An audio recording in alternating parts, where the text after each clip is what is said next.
Добрый день, меня зовут Себастьян Аларкон, я чилиец московского разлива, и мой проект называется «Вино с привкусом водки». Это полнометражный игровой фильм. Разрешите? Название проекта – полнометражный фильм «Вино с привкусом водки». Киностудия «Независимый план». В настоящий момент проект запущен. Спонсоров пока нет. Это картина про русских людей.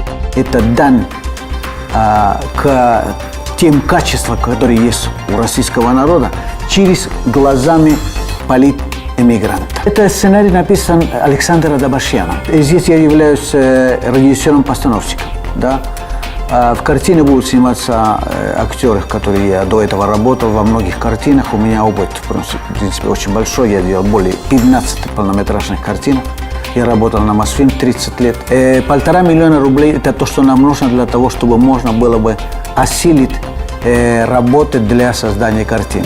Я обращаюсь к думающим людьми, люди, которые любят кино, для того, чтобы делать патриотическое кино. Особенно в это время сейчас, когда все нас ненавидят. Поэтому я обращаюсь к честным людям. Я призываю их скооперироваться и помочь сделать патриотическую картину.